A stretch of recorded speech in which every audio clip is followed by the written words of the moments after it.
Yes, folks, you read that right. Title of the Hobby with Cage: Fanatics having no license is saving basketball cards. Yep. It's another episode of the Hobby with Cage, brought to you by Arena Club and Bleecker Trading. There it is, right there on one shirt. Arena Club, Bleecker Trading. Let's talk. Let's talk about what Fanatics is doing. And I've come on here and I've talked sometimes about some of the things Fanatics does right, some of the things Fanatics does wrong. We talked about Fanatics Fan Fest.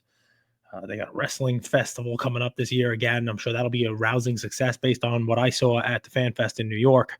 The Fanatics Fest in New York was basically 90% wrestling fans, a rabid fan base. But let's talk for a second, okay? Let's talk for a second about what we got going on here. Close your eyes and think, who are the number one, number two, and number three pick in this year's NBA draft class? This past year's NBA draft class, the rookies from this year. And yeah, I can't do it either. I mean, I think there was a guy from France. What was his name? Like Alexander Sars or something. I don't even know. And there was somebody else. They're obviously not lighting the world on fire. They're not, scoring like crazy. They're, no all-stars. They're nobody that anybody is putting on the top of a box of wax. What's amazing about it is, go with me here. Wemby is still the chase. And let's get into that for a second. And then, by the way, I'll spend like a minute or two on the end. I'll try to keep this short. I don't know if I'll do 5 minutes again, but I'll try to keep this short. Talk about the Polskin's one-of-one patch also. So let's hope I don't forget, right? Wemby's still your chase, right? You had your Mercury not so long ago, but as of right now, as of the day of this episode, which I'm recording it right before the NBA France game, which I think is tomorrow, the NBA Paris game where Wemby gets to play in Paris, blah, blah, blah. That kicks off the second half of the season. Wemby's played 41 games this year, which means he is closer to being a third-year player than a rookie. You heard that right. He is currently closer to being a third-year player than a rookie. He is in the second half of his second-year season.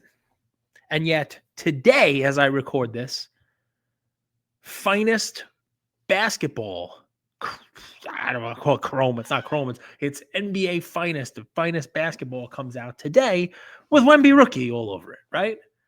So what's amazing is with this, license switch, license swap, Panini's making their cards and they're doing their thing.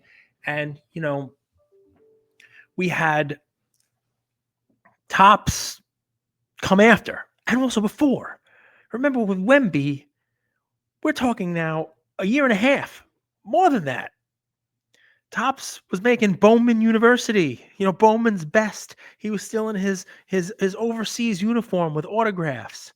And then you had all of the Panini line, and you're still here in the second half of his second season.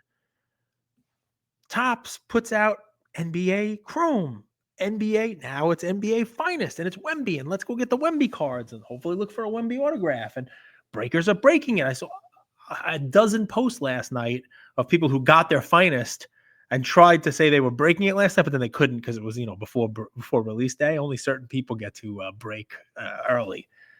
My LCS had it yesterday. I just didn't go pick it up. I could have broke it early. But anyway, why does this matter, right? It's because, Fanatics here, by stretching this out, you're just continuing to give the breaker something to break that's not this year's NBA draft class. Because who the hell wants, I can't even name the guys. Who wants it? Who wants the product? And the funny part about it is that the hype machine is still there, right? Even though Wemby is closer to being a third-year player than a first-year player, the hype machine on him is still there because that's what they do. That's what they pump up, and that's why the NBA Paris game is going to be a big game, and why Wemby is still sort of on commercials. I saw him there with Tatum and Giannis on a commercial recently, and why Wemby is quickly becoming the face of the NBA. But let's dive into it for a second. After a year and a half, he has worse stats than David Robinson did after his first year and a half. And who out there besides a couple of real collectors are collecting David Robinson cards. Now I know Robinson went to the Naval Academy and he was older when he came in the league, but who cares about that? And I saw somebody yesterday comparing Kenny Lofton's stats to Ichiro's stats, and that if Ichiro is the first ballot Hall of Famer, Kenny Lofton should be in the Hall of Fame. Okay, maybe. You can't say Lofton was a better player, I don't think, but here's the fun part. I mean, Ichiro didn't come over till he was 27 years old. But who cares? The stats compare to the stats. The stats are to the stats.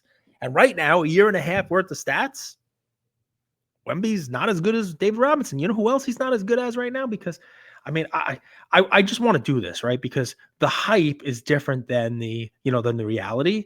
And they're smart. Fanatics is smart to continue to roll these out, and Panini to continue to roll out these products. I mean, there's still so many NBA products where Wemby's a rookie, not just from Fanatics, but also from Panini still to come. You're going to be breaking Wemby rookie year products. He was a rookie last year. You might even still be breaking this stuff when he's done with his second year. He will be a third year player and still breaking his rookie products. But here's the fun part: 17th in scoring, 8th in rebounds, 64th in assists. He's a good player.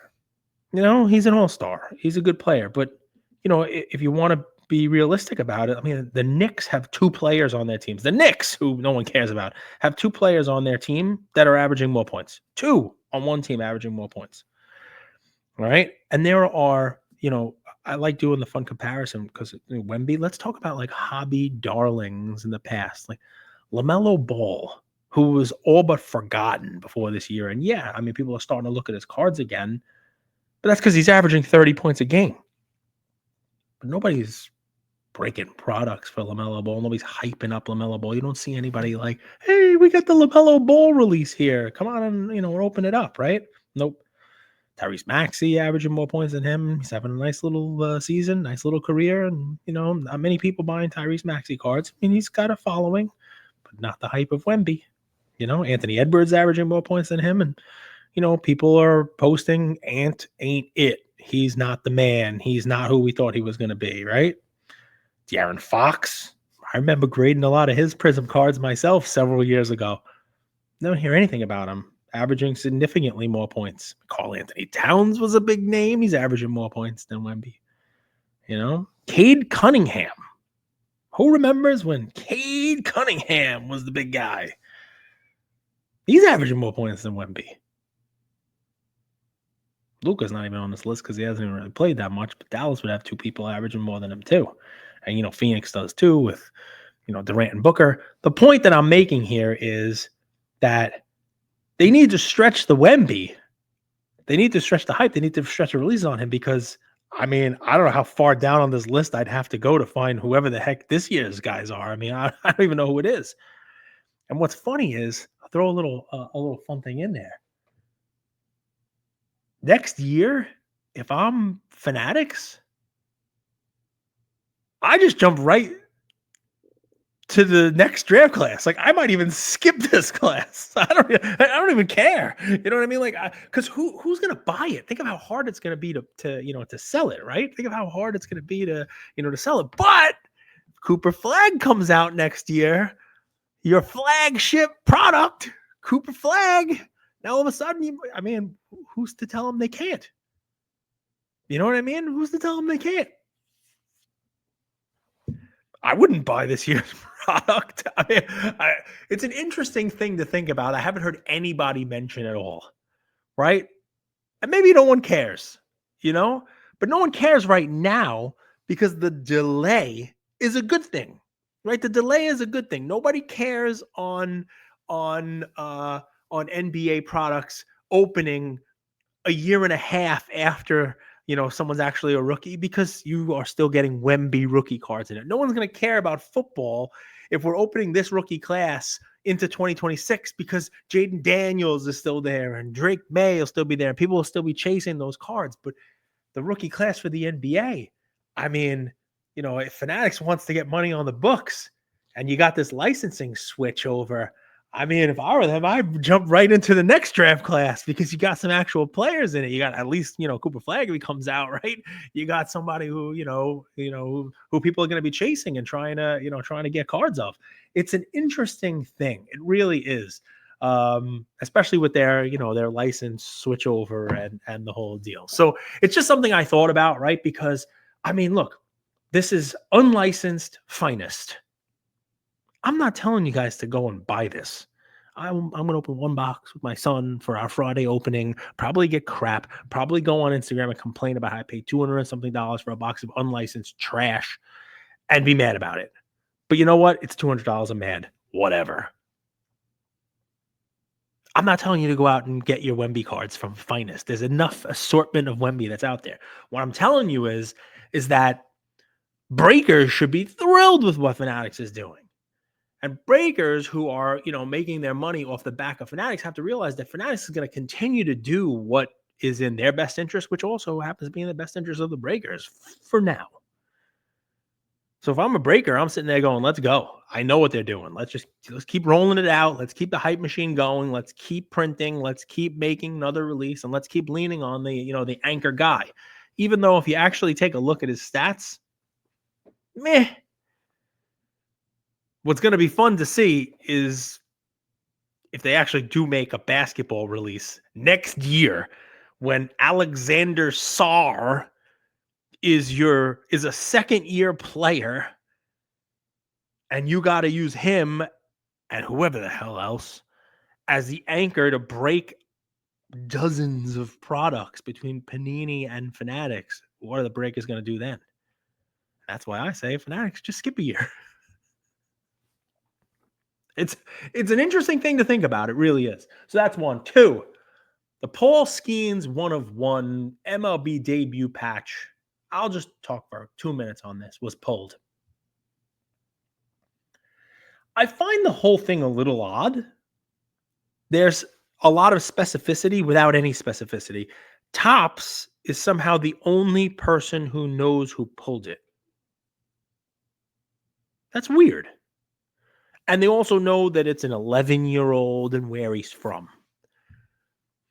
And they also know he only bought one hobby box, which is odd because if you're only buying one hobby box, you think that's probably just a collector who goes to an LCS, who has a store, a parent who has a store. And the first thing you do is you tell the store, and the store probably posts about it. Then maybe Topps finds out, and then Topps gets on the story. To have literally nobody out there talking about it besides Topps, I'm not saying, it is what it is. I mean, even my LCS, which is basically in the past, even he has a Facebook page that he'll post stuff on, especially something like that. Wherever it's purchased from, because it's a hobby box. Remember, this wasn't pulled out of like, a retail product where he's not going back to Target or something and saying, hey, Target manager, I pulled this. You'd like to think somebody told their friends who posted about it, or you'd see like, so here. I'm actually happy the 11-year-old's picture is not posted all over the place like the Wemby swap, jersey swap thing. But it does raise some questions in my brain, right? And I'm not even talking about what I would do with it. I happen to have an 11-year-old son, and he already told me what he would do if he pulled it. He wants to meet Livy Dunn. Doesn't care about anything else. Doesn't want to send it to an auction house. Doesn't care that it pays for him to go to college and probably his sister to go to college. Doesn't care about that at all. Wants to meet Livy Dunn. If he pulled it, it would be his call. So I'm just throwing that out there. I'm about to move to Pittsburgh to get those 30 years worth of seats behind home plate and make it worth it. But it's an interesting, little thing. But listen, guys, sometimes you take people on their word. You take them on their word here. It's an 11-year-old kid from California. We'll find out more as there's details out there. What I think about it is it's weird. And, what would make it weirder is if you hear that there's like a private sale, or, you'll never hear, anything further about it. The card will just come up for sale in PWCC, Fanatics, auction, and no one will ever be the wiser. You know what I mean? Or there'll be a private sale from the kid to someone else, and then that someone else will take the Pirates deal, and there'll be a second piece of press about it, and it kind of happens sort of in the shadows. It's it's an interesting thing. I guess the fun part about it is twofold. Number one, good for Fanatics because they are, I mean, this thing was all over the place. It's all over the news. People see it. You know, this Skeens patch debut. They've created chases. They've created interesting stuff. But I do think to myself this, and I hope because I like the hobby and I know a lot of breakers and I know a lot of people who make a lot of money breaking, and I hope that this doesn't, backfire on them. But the first thing I thought to myself was if I'm a California regulator and the title was slightly changed to say 11-year-old hits the mega millions, 11-year-old hits the jackpot, 11-year-old, hits the, wins a scratch off. How does that story end? I'll tell you the story ends. He can't win it. He's not old enough. Not old enough to play. But he is old enough to open a hobby box. Let's hope he didn't buy it. Maybe a parent bought it and, they open it together. Who knows, And obviously, it's not the same exact thing, but it's where my brain goes. And it's fun to talk about those kind of things because where my brain goes, usually an interesting place for you guys to listen to. Generally speaking, a favorable episode about Fanatics. I mean, and they can get really creative with a lot of stuff and really keep the eyeballs on the space and really, keep the, the breakers breaking and keep the hype around the products, and they can get really creative, and they have gotten creative and, just kind of look at what's out there, right? We're breaking Wemby, who is, the hype machine around Wemby is crazy. We're breaking Wemby for, what's going to be 3 years. The Wemby, the third-year player, was still pulling Wemby rookie cards somehow. And, these one-of-one patch debuts, I mean, look at this. Look at the, the excitement it generates. And it's something that I'm sure will continue. That's it, guys. Go check out Arena Club's slab packs. I saw some crazy grails get hit yesterday. I saw they were in their slab packs, they had a $15,000 shopping spree. Pretty nice. If you've never bought one, there is a code CAGE. Gets you some money off. Use it. Don't use it. It's up to you. But go check them out because, I mean, 15 grand, that's pretty nice. Who doesn't want that? It's not a Paul Skeens one-of-one debut patch, but it's still pretty good. And obviously, you got Bleaker Trading, 2 stores in the city. Go check them out. I saw they got the new Pokemon stuff in that everybody's chasing. This stuff. It's Prismatic Evolutions that I opened one with my son. We get it. We open it. Probably should have flipped it, but we didn't. We'll talk soon. And by the way, sell your damn Jaden Daniels cards because, if you have any left, jeez, the prices people are paying for these things right now, the people who are buying them must not have been in the hobby for the last couple of years and see what happened with all the other hype machine cards, and so what happened with especially base PSA 10s. And I know someone's going to tell me the gem rate's low. It doesn't matter. $2,500 for a base PSA 10. I mean, Luka didn't even get that high in the craziness. I think Luka's base got up to about $2,000. And think about what it's at now for a base Luka Prism. I know there's a lot of them. There's always an answer, man. There's always an answer. I'll talk to you guys soon. It's been too long. I'll give you another one of these episodes sooner than later. Talk to you soon, guys. Take care.